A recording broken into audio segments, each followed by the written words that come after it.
You might have heard the saying, if you fail to plan, you are planning to fail. It's true in life overall, but especially true in our finances. Godly men take their role and responsibility seriously, and your finances impact both. The people God has given you to lead and serve, and the purpose that God has given you, both mean that you need to care for your finances with intentionality. You need to have a plan to care for both the people and purpose in your life.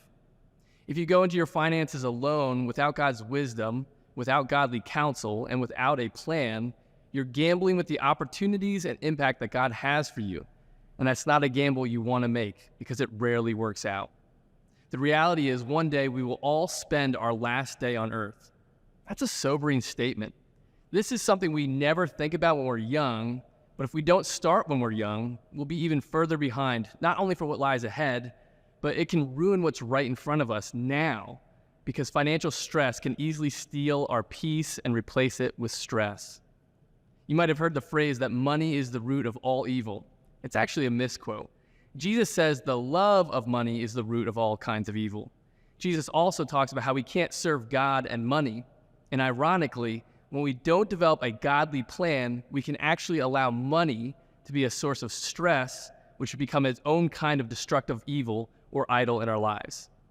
Men, take this responsibility seriously. You must have a plan for your finances, and it's got to be centered on godly wisdom and godly counsel so that you don't let it get in the way of the meaningful purpose that God has for you. So let me leave you with one set of godly financial advice from Paul in 1 Timothy 6, verses 17 through 19. He says this, "Teach those who are rich in this world not to be proud and not to trust in their money, which is so unreliable. Their trust should be in God, who richly gives us all we need for our enjoyment. Tell them to use their money to do good. They should be rich in good works and generous to those in need, always being ready to share with others. By doing this, they will be storing up their treasure as a good foundation for the future so that they may experience true life." God wants to use your finances. No matter how much or how little you think you have, He wants to do great things with it, to provide for your family, to invest in kingdom efforts, and to be generous to those who need them. So make a plan that reflects a trust in God so He can make the most of what you have and invest in treasure that will last for forever. We'll see you next time.